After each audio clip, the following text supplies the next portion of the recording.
Hello students, आज के session में हम देखेंगे क्लॉज क्या होता है और क्लॉज के कितने टाइप्स होते हैं। इसके साथ ही साथ हम देखेंगे कोऑर्डिनेट क्लॉज क्या होता है, सबऑर्डिनेट क्लॉज कैसे बनते हैं और इनका यूज़ क्या है। इनका यूज़ करके हम सिंपल सेंटेंस, कंपाउंड सेंटेंस तो कॉम्प्लेक्स सेंटेंस कैसे बनाएं, ये सारी चीज़ें हम डिटेल से जानेंगे इस वीडियो में। तो वीडियो पूरा अंत तक जरूर देखें। देखते हैं, सबसे पहले जानेंगे हम क्लॉज एक्चुअली होता क्या है। Clause, phrase and sentence, these are the three things, they are quite similar.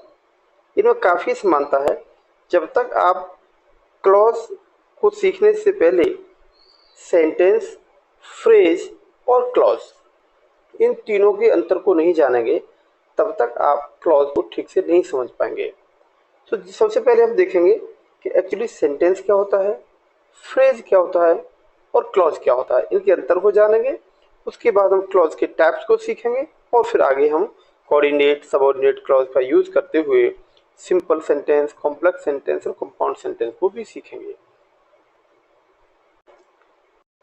जैसा कि आज के वीडियो का टॉपिक है what is clause. Yes, so definition clause की क्या है? A sentence with a conjunction is called clause. Very simple definition. एक सेंटेंस में यदि कंजंक्शन जोड़ दिया जाए तो वो सेंटेंस क्लॉज बन जाता है। बहुत ही सरल डेफिनेशन है। एक सेंटेंस में यदि कोई कंजंक्शन जोड़ दिया जाए तो वो सेंटेंस ही क्लॉज कहलाता है। To know clause we must know phrase, sentence and clause. यदि आपको क्लॉज को ठीक से समझना है तो सबसे पहले आपको ये समझना होगा फ्रेज क्या होता है। उसके बाद जानेंगे कि सेंटेंस क्या होता है। इन तीनों टर्म को मैं अच्छे से जानने के लिए मैंने एक सेपरेट वीडियो बनाया है जिसमें मैंने केवल फ्रेज, सेंटेंस और क्लॉज के बारे में काफ़ी बारीकियों को बताया है। जब एक कॉन्सेप्ट आपकी क्लियर हो जाएगी तभी इस टॉपिक में कुछ समझने में आपको अच्छा लगेगा। तो ये टॉपिक इतना इम्पोर्टेंट है क्योंकि किसी भी प्रतियोगी परीक्षाओं में, किसी भी बोर्ड की परीक्षाओं में यहाँ से क्वेश्चन जरूर पूछे जाते हैं। विशेष करके ये सेशन पीजीटी, टीजीटी या दूसरी कॉम्पिटिटिव परीक्षाओं के लिए बहुत ही इंपॉर्टेंट है, इसलिए पूरा वीडियो जरूर देखें। सबसे पहले हम जानते हैं फ्रेज क्या होता है। सो this is a primary unit of a sentence afterward clause. Phrase, a group of words with a sense but no subject and no verb, that is called phrase. Phrase शब्दों का एक समूह है जिसमें सब्जेक्ट भी नहीं होता और उसमें एक वर्ब भी नहीं होती। बिना सब्जेक्ट और बिना वर्ब वाले शब्द समूह को ही हम फ्रेज कहते हैं। फॉर एग्जाम्पल हम देखेंगे nooks and corner, this is itself a phrase. All in all, this is also a phrase.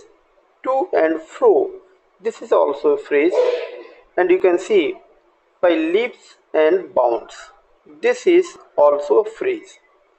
So you can see phrase is a group of words which has its own meaning, own sense but not the complete sense. जिसका meaning तो होता है लेकिन complete sense नहीं होता। तो ऐसे शब्द समूह को फ्रेज कहते हैं। इसकी मैंने डिटेल चर्चा, जैसा अभी मैंने आपको बताया था, फ्रेज, सेंटेंस और क्लॉज पर मैंने एक सेपरेट वीडियो बनाया है। काफ़ी डिटेल से मैंने उसमें समझाया है कॉन्सेप्ट को। तो आप उस वीडियो को जरूर देखें, तभी इस वाले टॉपिक को आप आराम से समझ पाएंगे। दूसरा विषय टॉपिक है, इसी से रिलेटेड है, दैट इज सेंटेंस। जैसे कि अभी हम फ्रेज को समझ पाए हैं। अगर फ्रेज को ठीक से समझ लिया है तो सेंटेंस बिल्कुल सरल है। A group of words with at least one subject and one verb, that is called sentence. यानी एक शब्द समूह जिसमें एक सब्जेक्ट हो, एक वर्ब हो, तो ऐसे शब्द समूह को हम सेंटेंस कहते हैं। अब this is the term to be know clause. अब हमको जानना है कि क्लॉज एक्चुअली होता क्या है। तो एक sentence, a sentence with a conjunction is called close. Yes, एक सेंटेंस में यदि हम एक कंजंक्शन भी जोड़ दें तो वो सेंटेंस क्लॉज बन जाता है। अब बहुत सरल, I think you know well. Clause सबसे पहले हम देखेंगे फ्रेज। फ्रेज शब्दों का समूह होता है। ये दो शब्द समूह में एक सब्जेक्ट और एक वर्ब जोड़ दी जाए तो वो सेंटेंस बन जाता है।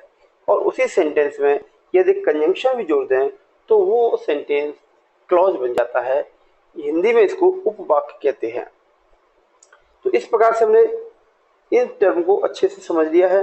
अब हम आगे देखते हैं कि क्या सेंटेंस कैसे, इनका यूज कैसे करते हैं, कॉम्प्लेक्स कंपाउंड सेंटेंस आगे हम कैसे बनाएंगे, देखते हैं आगे। जैसा कि हमने देखा कि क्लॉज कॉन्सेप्ट हमारी क्लियर हो गई है, क्लॉज के बारे में हमारी समझ ठीक से हो गई है, हम जान चुके हैं कि क्लॉज आखिर होता क्या है। अब हम देखेंगे क्लॉज के कितने टाइप्स होते हैं। So clause are generally three type. The first one is principal clause, this is principal clause. दूसरा नाम इसका है मेन क्लॉज, इसको मेन क्लॉज भी कहते हैं या इसको इंडिपेंडेंट क्लॉज भी कह सकते हैं। So principal clause, main clause और independent clause, this is the same word, same thing. Next one is, this is subordinate clause. Subordinate clause because this is dependent clause. ये प्रिंसिपल क्लॉज पर dependent होता है। यदि principal clause को इसके साथ नहीं जोड़ा जाएगा तो इसका पूरा अर्थ नहीं हो पाएगा, इसको हम अच्छे से नहीं समझ पाएंगे। That is why this clause is called dependent clause as well. But third one, this is coordinating clause. Coordinate clause because this is independent clause, इसको independent clause भी कहते हैं। तो ये coordinate clause है।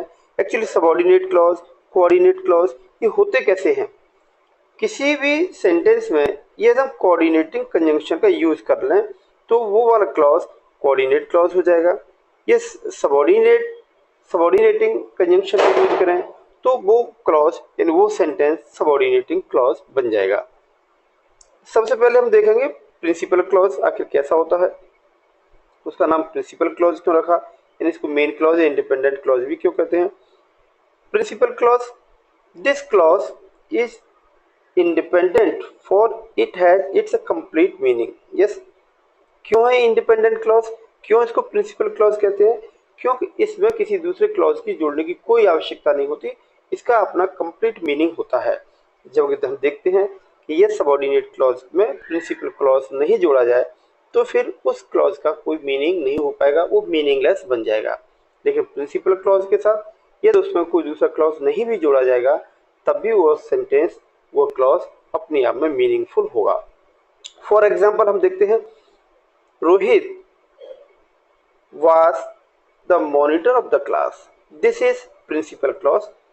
This is principal clause, or you can say main clause. This is main clause. क्यों? क्योंकि इसका अपना पूरा मीनिंग है। That is why this is principal clause. दूसरा एग्जाम्पल है, he is my friend. This is also principal clause. This is also main clause because it has its own complete meaning. Other example is, Ravi wore new clothes. This is also called principal clause and main clause क्योंकि इनके साथ किसी दूसरे clause को जोड़ने की कोई आवश्यकता नहीं है, इनका कंप्लीट मीनिंग है। That is why we call them principal clause. I think you know actually what the principal clause is now. Principal clause क्या है अब आपकी समझ, मेरे हिसाब से आपकी समझ में आ गया होगा। अब आप देखते हैं subordinate clause. Subordinate clause, subordinate क्यों होता है? सबऑर्डिनेट का हिंदी मीनिंग होता है आश्रित वाक्य, आश्रित उपवाक्य। आश्रित मीन्स डिपेंडेंट वाक्य, ऐसा सेंटेंस जिसमें सबऑर्डिनेटिंग कंजंक्शन ये लगा दिया जाए तो वो सेंटेंस सबऑर्डिनेट क्लॉज बन जाता है। फिर क्या होता है, these clauses are dependent clause, क्योंकि ये डिपेंडेंट हैं किसके ऊपर? अपॉन प्रिंसिपल क्लॉज या फिर मेन क्लॉज। मेन क्लॉज या प्रिंसिपल क्लॉज और ये क्लॉज डिपेंडेंट हैं। जैसा मैंने अभी बताया, प्रिंसिपल क्लॉज के बगैर ये क्लॉजेस मीनिंगलेस हो जाते हैं, इनका पूरा अर्थ स्पष्ट कन्वे नहीं हो पाता। Next clause, subordinate clauses are made by using. Okay, तो सबऑर्डिनेट क्लॉज आखिर बनाए कैसे जाते हैं, this is main question. Subordinate clause क्या है ये हमने समझ लिया, अब इनको बनाते कैसे हैं। तो सबऑर्डिनेट क्लॉज बनाने के लिए सबऑर्डिनेटिंग कंजंक्शन का यूज किया जाता है। Subordinating conjunction are used to make subordinate clause. और सबऑर्डिनेटिंग कंजंक्शन कौन से होते हैं, these are subordinating conjunctions that, as, what, when, where, how, which, who, whose, whom, etc. These all words are their subordinating conjunctions. तो subordinating conjunction का प्रयोग करके हम सबऑर्डिनेट क्लॉज बना सकते हैं। ये टॉपिक इतना इम्पोर्टेंट है कि यहाँ से तमाम प्रकार के क्वेश्चंस विभिन्न प्रतियोगी परीक्षाओं में, विभिन्न शिक्षक भर्ती परीक्षाओं में और बोर्ड परीक्षाओं में या यूनिवर्सिटी की परीक्षाओं में भी क्वेश्चंस आते हैं। So this is very very important topic. Next देखते हैं, this subordinate clause is framed into 3 ways. ये सबऑर्डिनेट क्लॉज हम 3 प्रकार से बना सकते हैं। 3 प्रकार से कौन से 3 तरीके हैं, आइए देखते हैं बारी बारी से। सबसे पहले हम देखते हैं नाउन क्लॉज। ये सबऑर्डिनेट क्लॉज एक नाउन क्लॉज के रूप में भी हो सकता है, यानी सबऑर्डिनेट क्लॉज के 3 प्रकार होते हैं, noun clause, adjective clause and adverb clause. अब नाउन क्लॉज को बनाएंगे तो उसकी क्या क्या कंडीशंस हैं, उसमें उसकी क्या क्या कैरेक्टरिस्टिक्स हैं, तो ये बहुत अच्छे से आपको समझना है, बहुत ध्यान से देखना है। ये वाला टॉपिक सबसे ज़्यादा कॉम्प्लेक्स, सबसे ज़्यादा डिफिकल्ट टॉपिक लगता है, लेकिन वास्तव में डिफिकल्ट है नहीं। यदि आप इसको ध्यान से देखते जाएंगे, स्टेप बाय स्टेप एक एक पॉइंट को समझेंगे, तो ये सबसे सरल टॉपिक है। यदि आप इंग्लिश स्पीकिंग करना चाहते हो तब भी ये टॉपिक आपके लिए बहुत इंपॉर्टेंट है, क्योंकि इम्प्रेसिव स्पीकिंग के लिए this is very very important topic. So if you are really want to know actually how to speak English, so this topic is also very important for all of you. So very first you know what actually noun clause. Noun clause इसमें 2 word हैं, एक है noun और दूसरा है clause। जैसे clause के बारे में भी हमने जाना और नाउन को हम पहले से जानते हैं। क्लॉज क्या है, एक शब्दों का समूह है जो सेंटेंस के रूप में होता है और उस पर कंजंक्शन जोड़ देती है, तो क्लॉज होता है। लेकिन नाउन क्लॉज क्यों है, क्योंकि ये पूरा क्लॉज, ये पूरा सेंटेंस नाउन का काम करता है। So a clause which acts as a noun when joins a principal clause. जब इसको हम प्रिंसिपल क्लॉज के साथ जोड़ देते हैं तब ये एक नाउन की तरह काम करने लगता है। That is why a noun is used 5 ways in a sentence. तो इसको नाउन क्लॉज क्यों कहते हैं, क्योंकि यह एक क्लॉज प्रिंसिपल क्लॉज के साथ जुड़ जाता है तो नाउन क्लॉज की तरह काम करता है। तो नाउन क्लॉज क्या काम करता है, नाउन क्लॉज एक सेंटेंस में 5 तरीके से काम करता है, अर्थात एक सेंटेंस में नाउन के 5 कार्य होते हैं। 5 actions of the noun are there in a sentence. एक सेंटेंस में नाउन को 5 तरीके से यूज करते हैं। Since noun clause acts as a noun, noun clause चूंकि नाउन की तरह काम करता है, that is why noun clause is use 5 ways with a principal clause. This is very very key point, यहाँ आपको ध्यान देना है। सबसे पहले क्लॉज को आप जान गए, उसके बाद हमने नाउन क्लॉज की बात की, तो नाउन शब्द इसके अंदर जुड़ा है, तो आप समझ सकते हैं कि ये पूरा का पूरा क्लॉज एक नाउन का काम करेगा। अब नाउन क्या काम करता है, यदि ये टॉपिक आपको सही से नहीं मालूम तो नाउन के बारे में मैंने जब पढ़ाया है तब नाउन को एक सेंटेंस में कितने तरीके से यूज करते हैं डिटेल से मैंने डिस्कशन किया हुआ है, डिटेल से उसको मैंने बताया है। तो आपको नाउन के बारे में जरूर समझ बनानी चाहिए ताकि आप समझ पाए कि नाउन का एक सेंटेंस में क्या रोल होता है। एक नाउन सेंटेंस 5 तरीके से काम करता है, तो इट्स क्वाइट ऑब्वियस कि ये नाउन क्लॉज भी एक प्रिंसिपल क्लॉज के साथ 5 तरीके से ही काम करेगा। Noun clause itself a subordinate clause and use to make complex sentence. बहुत ही इंटरेस्टिंग फैक्ट है कि नाउन क्लॉज का प्रयोग केवल कॉम्प्लेक्स सेंटेंस बनाने में ही यूज किया जा सकता है। ये नाउन क्लॉज बनाना है तो फिर ये डेफिनेट है कि वो कॉम्प्लेक्स सेंटेंस ही होगा। विभिन्न प्रतियोगी परीक्षाओं में एक सेंटेंस दे दिया जाता है, पूछा जाता है कि विच क्लॉज जनरली यूज्ड हियर, यह कौन सा क्लॉज यूज किया गया है, अथवा एक क्लॉज दिया जाएगा और पूछा जाएगा कि what kind of sentence this is complex, is this compound, is this simple one. So यदि आप इसकी समझ ठीक से समझ पाएंगे तो आप ये क्लियर कर पाएंगे कि ये नाउन क्लॉज है या यह कॉम्प्लेक्स सेंटेंस है। जैसा कि मैंने अभी बताया, नाउन क्लॉज का प्रयोग कॉम्प्लेक्स सेंटेंस बनाने में ही प्रयोग करते हैं। To make noun clause conjunctions are used. What conjunctions are used? What, that, as, why, where, when, how, which, who, whose, whom and all WH words. This is the key point. जितने भी WH words हैं उन सब का use हम noun clause बनाने के लिए कंजंक्शन के रूप में करते हैं। So this is the very important fact. Conjunction के रूप में यूज करते हैं, तब क्या खासियत होती है वो विशेषता को भी हम जानेंगे। सबसे इंपॉर्टेंट टॉपिक यह है कि हिंदी के अर्थ में जितने भी प्रश्नवाचक शब्द होते हैं, WH वर्ड्स होते हैं, तो हिंदी के अर्थ में प्रश्नवाचक शब्दों में क की ध्वनि निकलती है। This is very very key point. जब किसी WH वर्ड को हम बोलेंगे, जैसे व्हाट का मतलब होता है क्या, वाई का मतलब होता है क्यों, लेकिन जब इनको नाउन क्लॉज बनाते समय इन्हें सबऑर्डिनेट कंजंक्शन के रूप में यूज करेंगे तो इनके साथ के शब्द जुड़ जाएगा। जैसे व्हाट विच क्या, लेकिन अब हो जाएगा कि क्या। वाई का मतलब होता है क्यों, लेकिन अब कंजंक्शन के रूप में यूज करेंगे तो इसका अर्थ हो जाएगा कि क्यों। व्हेन का मतलब होता है कब, लेकिन इसको लगाने के बाद इसका अर्थ हो जाएगा कि कब। इस प्रकार से क की ध्वनि जरूर आती है। तो ऐसा देखते ही हम पहचान लेंगे कि यह नाउन क्लॉज का यूज हुआ है। प्रश्नवाचक शब्दों के बाद कोई सहायक्रिया या ऑक्सिलरी वर्ब नहीं लगाते। This is again very important fact. मैं आपको सलाह दूंगा कि इस सारे पॉइंट्स को आप अपनी नोटबुक को जरूर नोट करें, स्टेप बाय स्टेप नोट करें, ताकि आप जान पाए कि नाउन क्लॉज बनाएंगे तो क्या क्या शर्तें हैं उसकी पूरी करनी है। No auxiliary verb used after these question words. ये जो WH वर्ड्स, क्वेश्चन वर्ड्स की हम बात कर रहे हैं, इनके बाद कोई भी ऑक्सिलरी वर्ब का यूज नहीं करेंगे। ऑक्सिलरी वर्ब का इनके बाद यूज करेंगे तो ये प्रोनाउन की तरह काम करेंगे। तो इसको और अच्छे से जानने के लिए आपको प्रोनाउन वाला टॉपिक भी समझना होगा। प्रोनाउन के बारे में भी मैंने एक कंप्लीट वीडियो बनाया है, आप उसको भी देख करके प्रोनाउन की समझ भी बना सकते हैं। इसके बाद हम देखते हैं आगे।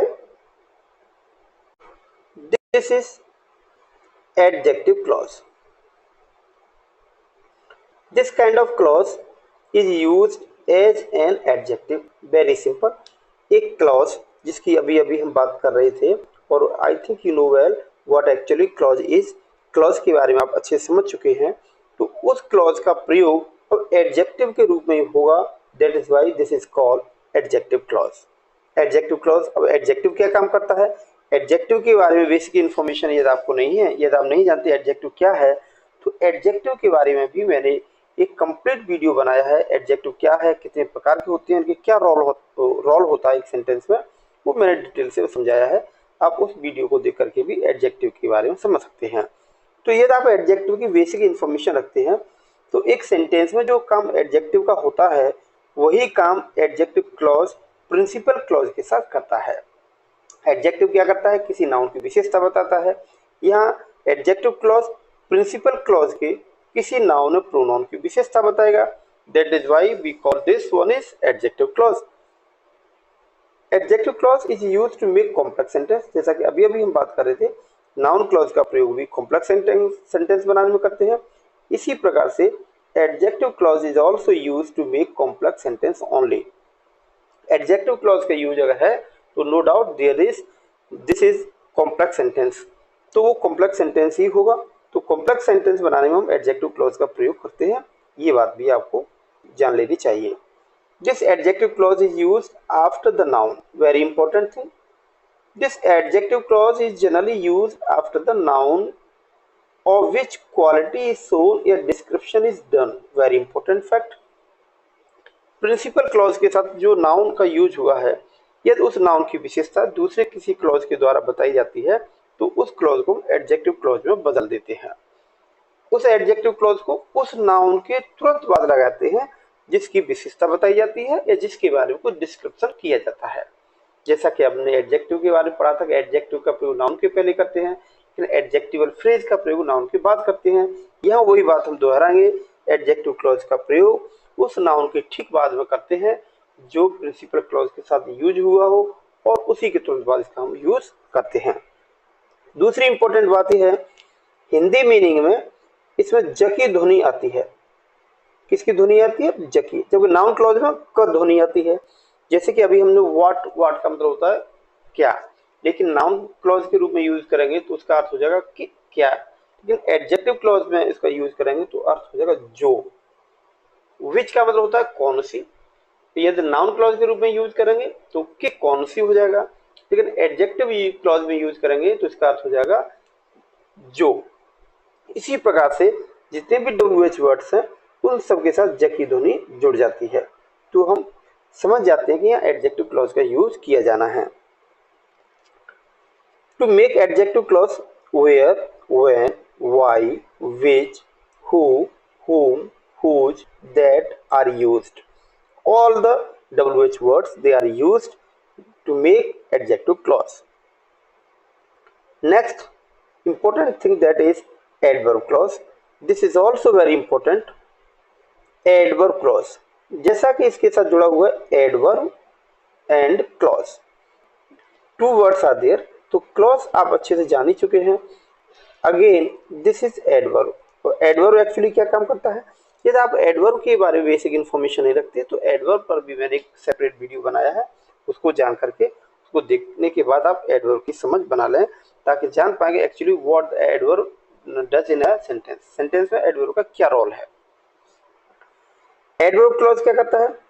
This is adverb clause because this clause acts as an adverb.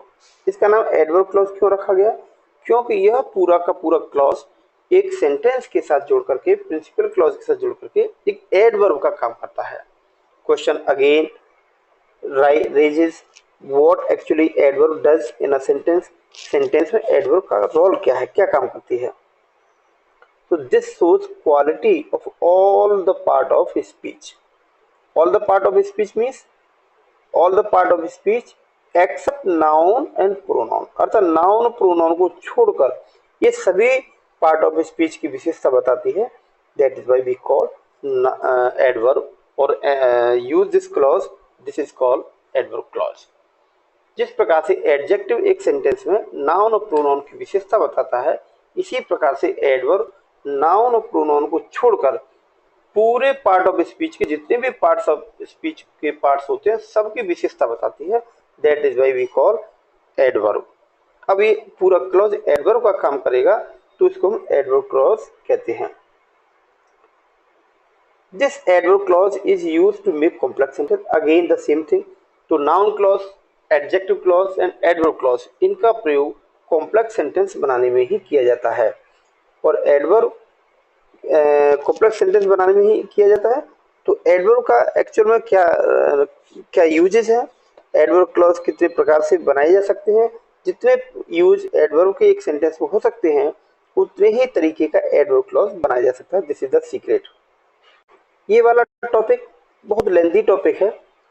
सारी इंफॉर्मेशन एडवर्ब के बारे में, कॉम्प्लेक्स कंपाउंड सेंटेंस के बारे में, सिंपल सेंटेंस के बारे में एक वीडियो में कर पाना मुश्किल है। अतः इसी टॉपिक से रिलेटेड अगले वीडियो में हम सिंपल सेंटेंस के बारे में, उसके बाद कॉम्प्लेक्स सेंटेंस के बारे में और फिर कंपाउंड सेंटेंस के बारे में डिटेल से चर्चा करेंगे। तो सेपरेट वीडियो में बनाऊंगा। आज हम केवल बेसिक इन्फॉर्मेशन के साथ बेसिक इन्फॉर्मेशन शेयर करेंगे कि एक्चुअली क्लॉज क्या होता है। तो अभी हम बात कर रहे थे एडवर्ब क्लॉज की। तो दिस इज एडवर्ब क्लॉज। तो adverb clause is made various ways. जैसा मैंने अभी बताया था कि एडवर्ब एक सेंटेंस में जितने काम कर सकती है, एडवर्ब क्लॉज भी उतने ही कार्य एक सेंटेंस यानी प्रिंसिपल क्लॉज के साथ जुड़ने के बाद कर सकता है। क्या क्या काम कर सकता है बारी बारी से देखेंगे। टू शो द टाइम, ये टाइम बताने का काम कर सकता है। To show the reason, reason कारण बताने का काम। To show result, to show condition, एक कंडीशन बताने का काम भी कर सकता है। And to show the place, स्थान बताने के लिए, to show the comparison, to show the contrast, to show the manner. तो इतने सारे काम एक एडवर्ब के एक सेंटेंस में होते हैं। इसी प्रकार से हम और आगे देखें, coordinate clause, this kind of clause is made only by using coordinating conjunction, जिसको हम शुरुआत में बता चुके थे। कोऑर्डिनेट कंजंक्शन, कोऑर्डिनेट क्लॉज का प्रयोग कोऑर्डिनेटिंग कंजंक्शन का यूज करके बनाया जा सकता है। तो कोऑर्डिनेटिंग कंजंक्शन क्या है? अभी हमने सबऑर्डिनेट क्लॉज के बारे में पढ़ा। सबऑर्डिनेट कंजंक्शन क्या है, सबऑर्डिनेट क्लॉज क्या है? सबऑर्डिनेट कंजंक्शन का यूज करके जो क्लॉज बना जाता है उसको सबऑर्डिनेटिंग क्लॉज कहते हैं। अब हम बात कर रहे हैं कोऑर्डिनेटिंग क्लॉज की। तो कोऑर्डिनेट क्लॉज कैसे बनाया जाता है? तो कोऑर्डिनेट कंजंक्शन का यूज करके कोऑर्डिनेट क्लॉज बनाया जा सकता है। Coordinate clause are independent, this clause is independent clause and use to make compound sentence, और इसका यूज हम केवल कंपाउंड सेंटेंस बनाने में करते हैं। सबऑर्डिनेट क्लॉज का प्रयोग कॉम्प्लेक्स सेंटेंस बनाने में करते हैं, लेकिन कोऑर्डिनेटिंग कंजंक्शन का प्रयोग कंपाउंड सेंटेंस बनाने में किया जाता है। आगे हम देखते हैं uses of clauses. Uses of clauses, and by using these clauses we can form three type of sentence. This is very important fact, जिसकी चर्चा हम अगले वीडियो में करेंगे। इन क्लॉजेस का प्रयोग करके हम क्या कर सकते हैं? इन क्लॉज का प्रयोग करके हम सिंपल सेंटेंस, कॉम्प्लेक्स सेंटेंस और कंपाउंड सेंटेंस बना सकते हैं।